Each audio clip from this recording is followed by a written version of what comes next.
Aqimus sholah wa atuz zakah warka'u ma'ar raki'in. Jadi ketika hubungan kita sholat, hablum minallah, kemudian hablum minannasnya itu ya zakat itu menunaikan atau membayar zakat. Jadi konteksnya adalah bahwa zakat itu adalah kewajiban, tidak hanya zakat fitrah. Potensi zakat kita itu hampir sama ekuivalen dengan jumlah bantuan sosial yang ada di APBN kita. Jadi sebenarnya itu bisa sangat luar biasa. Mestinya kita memberikan zakat itu lebih kepada tidak konsumtif sekali dimakan. Lebih baik kita itu diberikan kail. Jadi mindset kita adalah merubah bagaimana mustahik menjadi muzaki yang kita itu jauh lebih berdampak begitu daripada kita yang konsumtif kemudian hilang setelah itu minta lagi. Itu tidak mendidik secara pendidikan. Jadi pengentasan kemiskinan, kesejahteraan sosial itu justru dilakukan pada pelaku-pelaku usaha.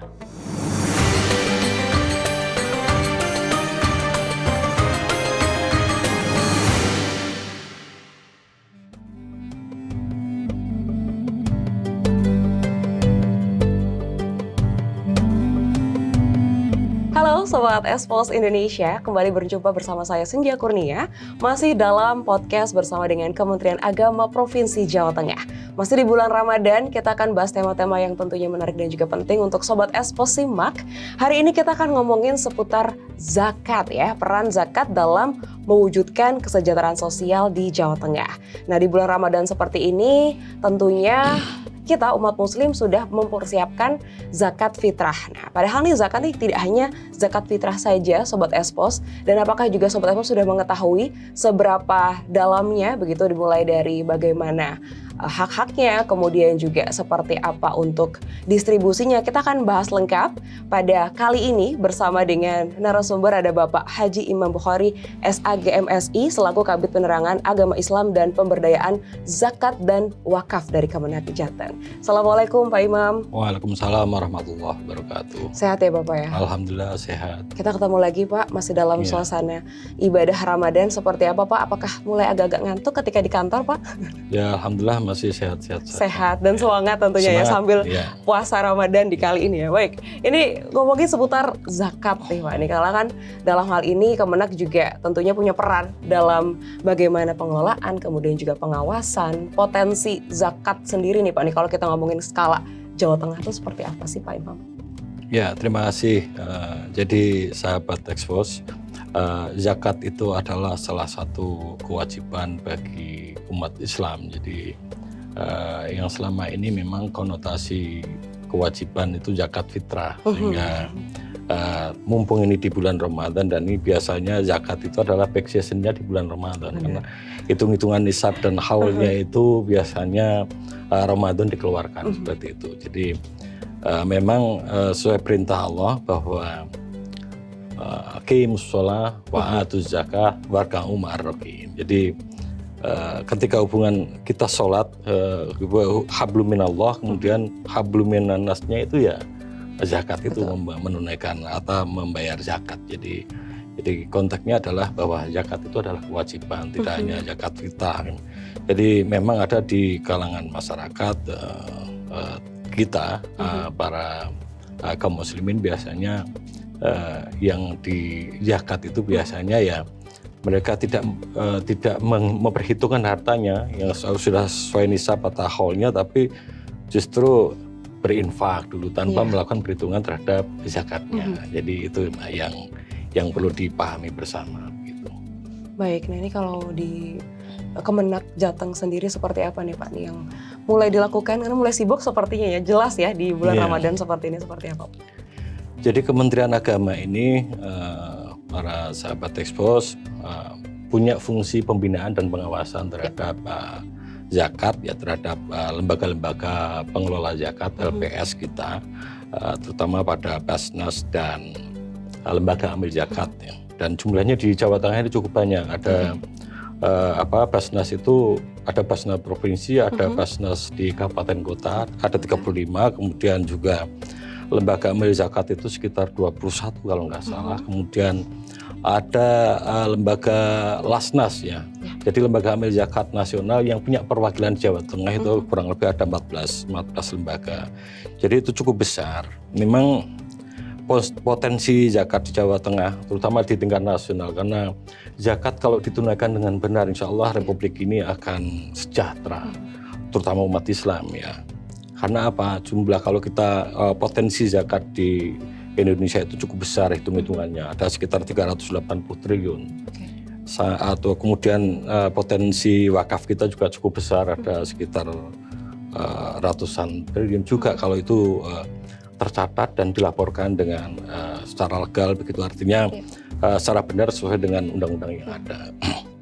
Jadi di Jawa Tengah itu jumlahnya justru ya potensinya cukup besar, ada mungkin triliunan, cuman karena yang tercatat dengan lembaga-lembaga zakat yang sudah legalnya, sudah berizin itu sebenarnya jauh lebih banyak dari lembaga-lembaga penyalur zakat yang tidak berizin. Lembaga-lembaga itu kesempatan ini saya minta tolong supaya karena sudah ada undang-undang zakat dan peraturan perzakatan di Republik ini untuk kita patuhi bersama gitu.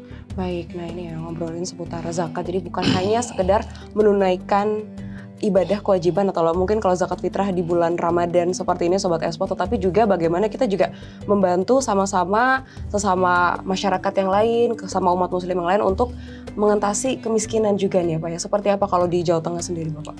Ya, di Jawa Tengah sendiri kita melakukan upaya pindaan terus-menerus terhadap lembaga pengelola zakat berkaitan dengan bagaimana proses perencanaan, kemudian proses pendayagunaan, kemudian proses pentasarufan itu harus sesuai dengan aturan yang ada, sehingga kita akan terus-menerus mengawasi itu karena bagian dari tugas Kementerian Agama sesuai Undang-Undang Nomor 23 Tahun 2011 tentunya berkaitan dengan zakat itu kita akan lakukan terus-menerus, baik itu secara langsung maupun tidak langsung, begitu. Baik, dan ini dampaknya juga jelas sudah dirasakan oleh masyarakat Jawa Tengah sendiri. Iya, dampaknya sudah kita beberapa hal yang program kita yang dilakukan tahun-tahun ini dan sedang berjalan juga, umpamanya program yang cukup berhasil di Jawa Tengah adalah program Kampung Zakat. Jadi Kampung Zakat itu diinisiasi oleh Kementerian Agama, juga Basnas dan juga Lasnas yang berada di Jawa Tengah ini. Ada beberapa memang segmen yang kita garap, umpamanya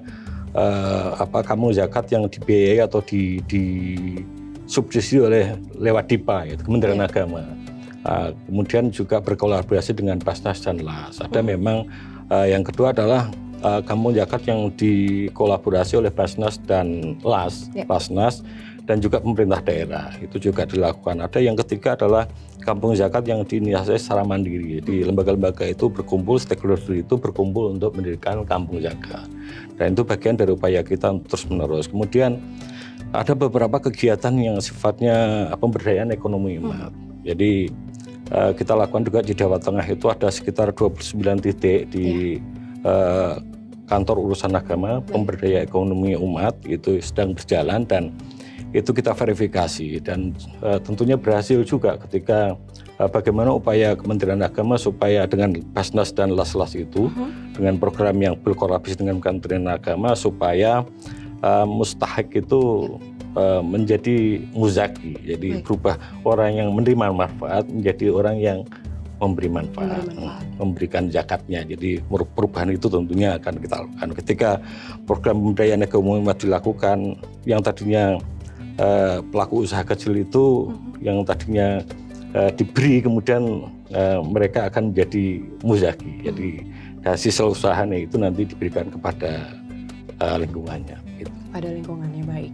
Nah ini kalau membicarakan seputar zakat fitrah karena ini bulan Ramadan begitu ya Pak. Kapan waktu terbaik untuk kita menyalurkan zakat gitu? Karena ada juga yang menunggu akhir karena sampai dengan batas begitu ya Pak ya. Untuk nanti niatnya adalah ketika Idul Fitri itu semua tidak ada yang kelaparan karena yang membutuhkan pun sudah mendapatkan zakat fitrah. Seperti apa Pak? Ya, pemberian zakat fitrah itu sebaiknya sepanjang bulan Ramadan ini sampai akhir malam Idul Fitri. Ketika diberikan setelah sholat itu namanya sedekah, tidak lagi zakat sudah fitrah. Bukan zakat fitrah, beda nih ya. Ya, zakat fitrah. Jadi itu yang perlu dipahami bersama. Jadi, dan insya Allah semua umat itu dilanggar di musola dan di masjid itu sudah melakukan pengumpulan, dan lembaga-lembaga keagamaan sudah melakukan pengumpulan zakat fitrah di awal-awal bulan, sehingga ada yang bentuk beras, ada yang mungkin dibentuk dalam bentuk uang sesuai dengan kemanfaatan dan keyakinan masing-masing.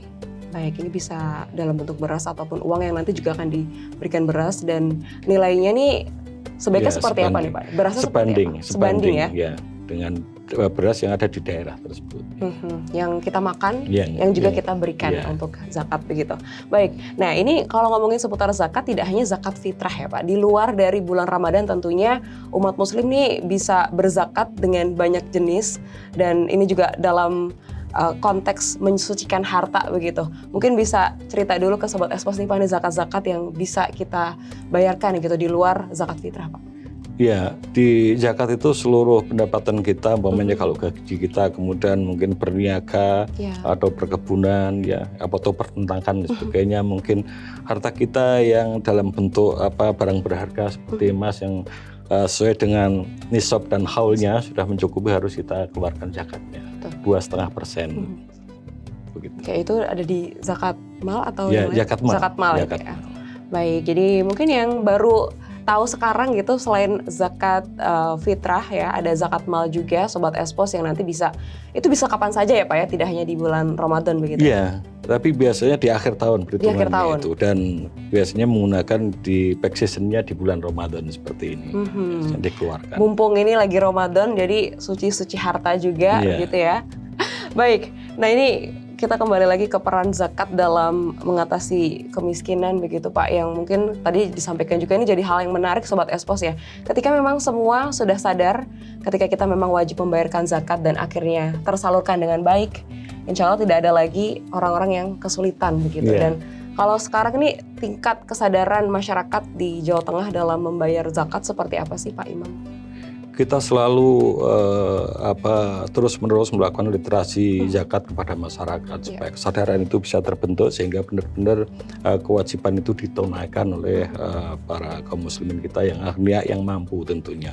Dan itu memang salah satu, kita tidak bisa mendata secara valid gitu begitu karena ada keyakinan memang keyakinan, tapi lembaga-lembaga yang legal ya, artinya tidak yang legal itu jauh lebih sedikit. Bisa jadi Basnas, lembaga amil zakat, baik Lasnas maupun perwakilan sebagainya, itu perhimpunan hasil pengumpulan zakatnya lebih sedikit dibanding dengan zakat yang dibayarkan oleh masyarakat yang tidak tercatat. Nah, kami menghimbau supaya lembaga-lembaga ataupun badan ataupun perorangan yang melakukan zakat itu sebaiknya disalurkan kepada lembaga pengelola zakat yang legal sesuai dengan amanat undang-undang. Itu harapan kami seperti itu, sehingga potensi zakatnya akan terlihat dengan jelas. Kita melakukan transparansi, akuntabilitas, sehingga penyalurannya juga harus seiring dengan kesejahteraan yang sedang dibangun oleh pemerintah, yang sedang dirancang oleh pemerintah. Lewat apa? Lewat data di Bappenas, Reksosek namanya, rekreasi sosial ekonomi. Itu yang menjadi tujuan kita, sehingga tidak secara bermandi sendiri-sendiri, sehingga sudah melakukan zakat tapi tidak ada berdampak kepada masyarakat, karena memang penyalurannya tidak sesuai dengan apa yang ada di data di Bappenas itu. Sehingga kami menghimbau kepada lembaga pengumpul zakat memang supaya terus-menerus melakukan koordinasi dengan data dengan Bappenas itu, sehingga seiring dengan pengentasan kemiskinan itu sejalan dengan apa yang menjadi program pemerintah. Baik, nah ini karena memang sifatnya ibadah, jadi mungkin banyak yang akhirnya memilih untuk menyalurkannya sendiri begitu ya Pak ya. Karena ada mungkin pemahaman begitu, kita harus memastikan orang-orang terdekat kita tidak ada yang kekurangan begitu. Akhirnya menyalurkan zakat mungkin ke tetangga terdekat yang kita rasa itu memang membutuhkannya. Tanggapannya seperti apa sih Pak? Apakah memang kalau zakat ya lebih baik lewat lembaga? Ya memang ada pemikiran seperti itu. Memang berzakat itu lebih baik kepada wa alihi wa ashabi baru ajmain begitu. Tapi kalau jumlahnya sedikit, kalau jumlahnya itu banyak, mestinya disalurkan pada lembaga-lembaga yang legal, sehingga itu kita bisa transparan melihat itu karena seperti Basnas dan lembaga amil zakat itu di samping dia akan dilakukan audit kantor akuntan publik juga, kita akan audit syariah juga. Jadi hasilnya pun ada kewajiban dari mereka untuk diekspos ke media massa, sehingga akuntabilitas masyarakat bisa melihat, ya, kaum muslimin bisa melihat arah dan penggunaan daripada zakatnya. Gitu. Baik, mungkin kalau misalkan sifatnya adalah sodakoh bisa disampaikan sendiri begitu ya Bapak ya. Kalau zakat ini karena memang kaitannya juga dengan bagaimana pemerataannya, distribusinya Sobat Espos. Jadi pilih lembaga yang legal, ini penting nih ya untuk memilih lembaga ini karena sekarang kan banyak ya Pak ya. Iya. Insya Allah setiap lembaga yang sudah berizin dan itu ada kewajiban dari kita, dari kami Kementerian Agama selaku pembina dan pengawas, ketika melakukan perizinan itu harus ada rancangan perencanaan berkaitan dengan perencanaan pengumpulan, kemudian pendayagunaan dan pentasarupan itu secara jelas. Jadi sudah jelas dan itu nanti akan kita audit juga. Oke lah, momennya dia mau melakukan mungkin ketika nanti di akhir perizinan itu akan, sebelum izin itu diperpanjang akan kita audit juga, audit syariah namanya yang itu, sehingga dari hasil audit syariah itu bisa dilakukan di Kementerian Agama, bisa melakukan memperpanjang atau tidak berkaitan dengan tata kelola, kemudian akuntabilitas laporannya seperti apa dan dampaknya seperti apa terhadap apa yang ditasarufkan seperti itu. Karena ini jelas satu tanggung jawab yang besar ya Pak dalam mengelola, menampung, kemudian mendistribusikan begitu Sobat Espos. Nah ini kalau kita bergeser ke tren digitalisasi zakat nih Pak. Ini kan kekinian zakat dengan cara yang mengikuti inovasi perkembangan zaman begitu. Seperti apa nih kalau Kemenak melihatnya Pak? Ya, kita mendorong memang kita harus mentransformasi. Jadi pentasarupan penyaluran zakat kalau secara konvensional akan ketinggalan. Kan ada di keuangan itu ada pakai kris itu kan bisa dilakukan. Jadi orang dengan mudah di tangan yang media yang dia punya, dia akan berzakat tanpa harus mendatangi kepada lokasi lembaga itu. Jadi itu sebenarnya kalau teknologi digunakan akan mempermudah untuk dilakukan kegiatan. Dan kita juga upaya terus-menerus berkaitan dengan ini. Karena lembaga keuangan itu kan ada fintech gitu. Jadi kita juga bagaimana harus mengikuti keuangan teknologi keuangan yang dilakukan oleh yang terbaru begitu. Jadi bagaimana kita bisa melihat bahwa saat ini juga masyarakat sudah sangat laku ketika e-wallet begitu untuk pembayaran yang cashless. Jadi itu harus dilakukan juga oleh lembaga-lembaga badan amil zakat dan lembaga amil zakat yang ada di Republik ini. Gitu. Untuk lebih memudahkan juga memfasilitasi masyarakat begitu ya, tidak harus datang ke lokasi tapi juga bisa tetap berzakat begitu ya melalui digitalisasi zakat Sobat Espos. Bagaimana nih kalau dari Kemenak Jateng sendiri, apakah sudah menerapkan sistem digital dalam pengelolaan zakat sendiri Pak? Kembali ke Undang-Undang 23 tahun 2011 bahwa Kementerian Agama kedudukannya adalah pembina dan pengawas. Jadi kalau melakukan transformasi itu harus dilakukan adalah lembaga pengelola zakat seperti Basnas dan LAS. Tentunya kita menghimbau kepada mereka untuk mengikuti transformasi digital yang terjadi sehingga benar-benar itu bisa menjawab perkembangan zaman dan tantangan masyarakat yang lebih modern begitu. Tentu kita harapkan seperti itu. Dan kita akan terus melakukan literasi kepada Basnas dan juga lembaga amil zakat itu secara terus-menerus. Baik. Kemudian kalau ngomongin seputar tantangan jelas ada ya Pak, dengan adanya perkembangan tren sekarang jadi digital, zakat pun bisa via digital begitu. Tantangan utama dari digitalisasi zakat sendiri seperti apa sih Pak Imam? Ya.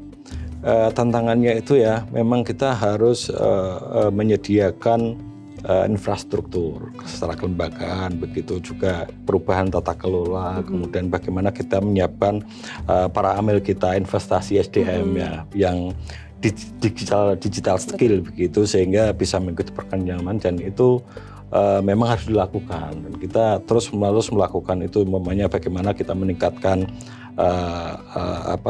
amil kita pengetahuan SDM kita terhadap dunia zakat itu dengan adanya umpamanya sertifikasi dan juga dilakukan upaya-upaya terus umpamanya BIMTEK terkait dengan peningkatan terhadap para amil kita.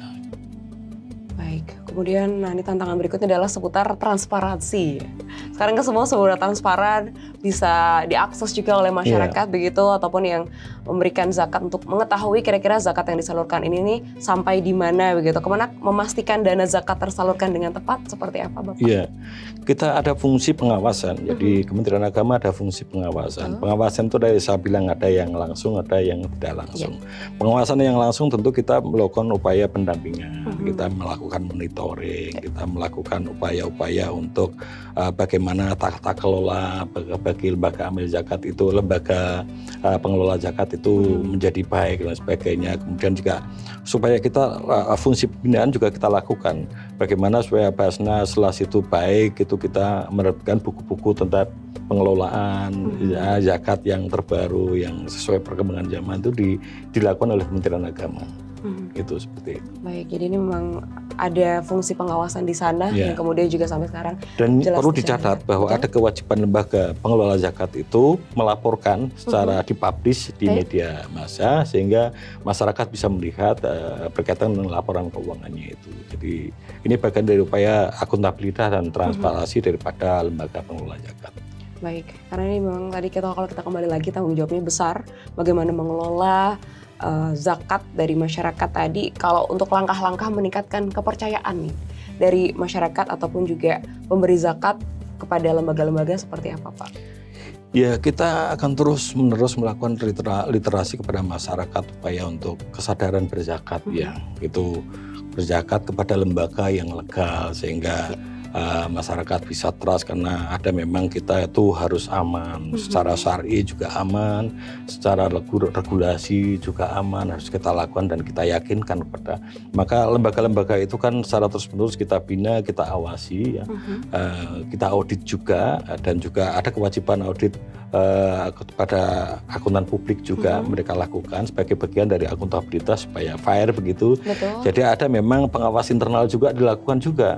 Pengawas internal ada beberapa yang memang peraturan-peraturan yang ada di PP itu mengamanatkan pada pengawas pengelola di lembaga pengelola zakat itu untuk secara melekat melakukan pengawasan itu. Dan itu bagian dari upaya kita untuk terus melakukan supaya masyarakat itu sadar dan dengan kesadaran itu berzakat kepada lembaga yang legal. Jadi itu lebih akuntabel daripada lembaga yang tidak, apalagi dalam hal penyaluran tidak aman NKRI. Namanya lembaga-lembaga itu digunakan untuk pembiayaan yang sifatnya melenceng daripada ketentuan kenegaraan. Itu yang kita awasi, yang kita supaya di real yang benar. Gitu. Baik, ini juga perlu dipastikan, jadi bukan hanya sekedar memilih lembaga saja. Mungkin cara membedakannya nih Pak, dengan yang legal dengan yang tidak untuk masyarakat awam seperti apa sih Pak?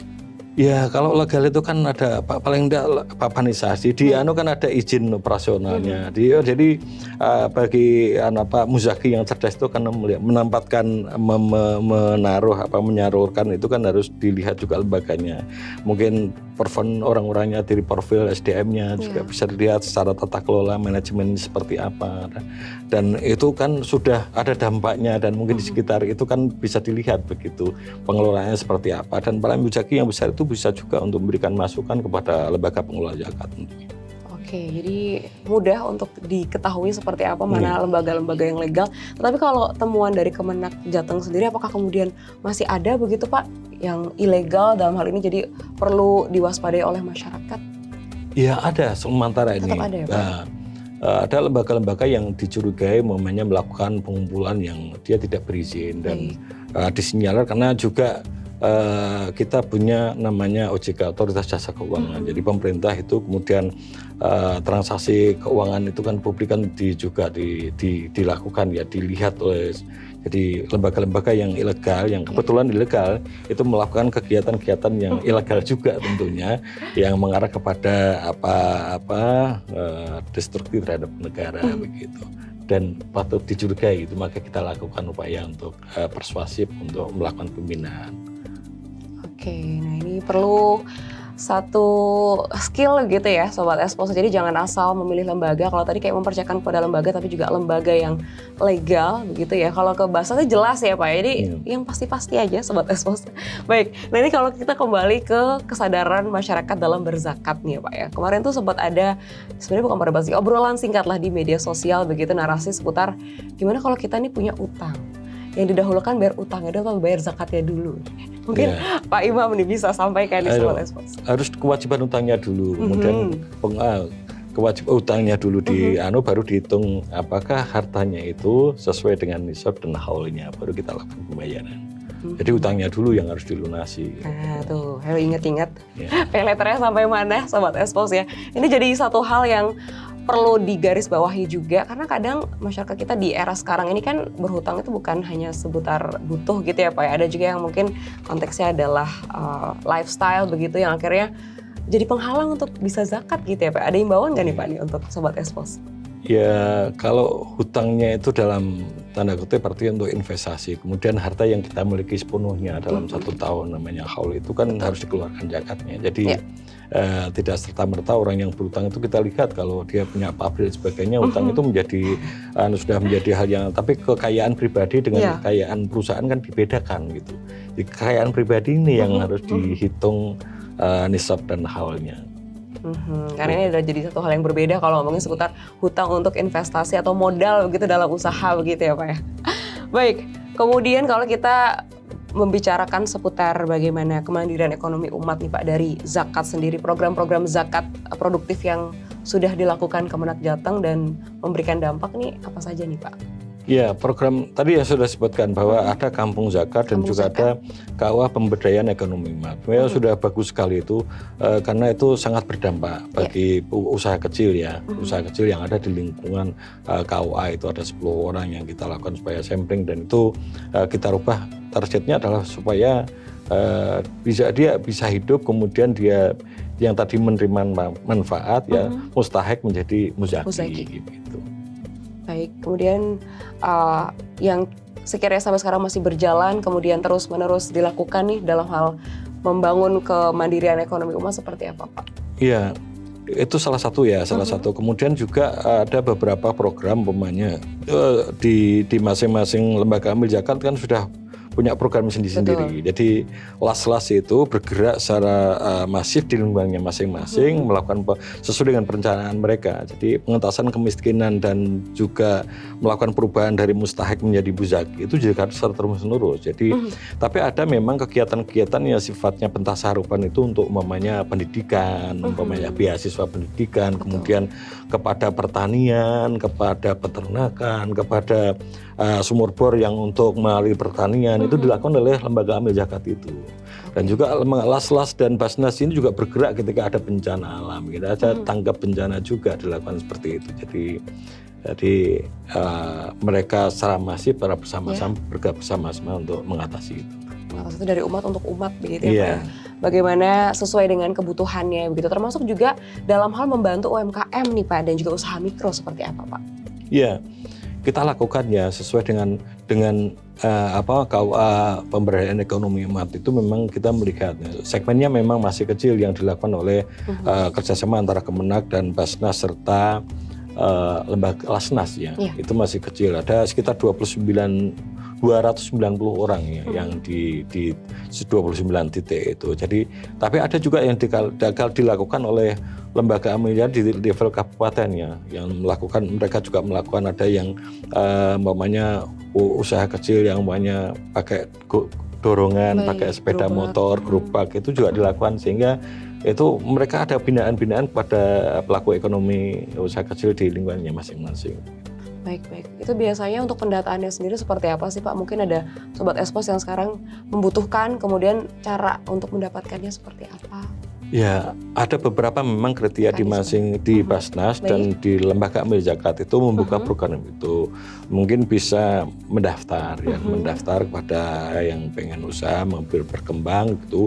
Kemudian nanti lembaga amil zakat atau Basnas itu melakukan asesmen, melakukan penilaian, kemudian nanti dilakukan pemilihan ya, sekiranya itu visibilitasnya bagus apa enggak, visible enggak, kira-kira dengan bantuan ini bisa meningkat, itu akan dinilai dan kemudian di SK-kan dan diberikan bantuan dan akan secara terus diawasi oleh pelaku usaha itu akan diawasi oleh baik itu lembaga amil zakat dan melibatkan penyuluh agama Islam yang ada tersebar di Jawa Tengah dan di Republik ini. Baik, jadi ini memang mungkin cara termudahnya adalah bisa langsung mendatangi Basnas terdekat untuk mengetahui seperti apa mekanismenya begitu Iya. Pak? Oke, nah ini ada tantangan nih Pak nih dalam mengubah zakat konsumtif menjadi zakat produktif nih. Dari Kemenak Jateng sendiri seperti apa Pak Imam? Ya, mestinya kita memberikan zakat itu lebih kepada tidak konsumtif, kepada sekali dimakan. Lebih baik kita itu diberikan kaya. Jadi mindset kita adalah merubah bagaimana mustahik menjadi muzaki yang kita itu jauh lebih berdampak begitu daripada kita yang konsumtif kemudian hilang setelah itu minta lagi. Itu tidak mendidik secara pendidikan. Jadi pengentasan kemiskinan, kesejahteraan sosial itu justru dilakukan pada pelaku-pelaku usaha gitu. Oke, jadi bagaimana membuat mereka ini bisa berkembang dan berdaya begitu ya, tidak kemudian hanya diberikan aja, tetapi untuk di Jateng sendiri sepertinya juga sudah cukup berdampak nih ya Pak ya terkait dengan akhirnya menjadi muzaki tadi Pak. Iya, karena jumlah penduduk sangat luas. Betul. Jadi memang segmen yang kita lakukan makanya atau kesadaran berzakat kalau dilakukan kemudian jumlah umat Islam itu tadi yang di awal saya sampaikan bahwa potensi zakat kita itu hampir sama ekuivalen dengan jumlah bantuan sosial yang ada di APBN kita. Jadi sebenarnya itu bisa sangat luar biasa. Pengentasan kemiskinan untuk umat Islam itu maka perintahnya itu kan itu. Bahkan tadi yang dikatakan menjadi fi'il amar khudh min amwali sadaqatun wa tutahhirukum wa tuzakki. Jadi itu justru yang kalau kita mau berlaku keras ya. Tapi kan tidak seperti itu karena kita masih kesadaran ya. Undang-undang kita tidak sebagaimana badan-badan yang lain yang bisa melakukan upaya paksa. Jadi kita masih memberikan literasi kepada masyarakat untuk sadar dalam berzakat itu seperti itu. Baik. Nah ini kalau membahas juga seputar kaum yang berhak untuk menerima zakat ya Pak. Kalau di Islam ada beberapa golongan begitu, kemudian mungkin ada masyarakat yang sebenarnya termasuk dalam beberapa kategori tersebut, tapi merasa mampu untuk berzakat. Seperti apa nih Pak pandangan dari Pak Ibu? Ya kalau memang dia tidak, kan kalau zakat itu momennya dipandang fakir, miskin ya, ghorim dan sebagainya, dan seterusnya 8 asnaf itu. Tapi kalau memang dia tidak mau ya nggak ada persoalan. Saya merasa mampu gitu, walaupun di kasat mata kita tidak mampu, tapi mungkin dia orang yang sangat menerima qanaah dengan keadaan yang ada, sampai tidak menolak kan ada memang orang seperti itu ya.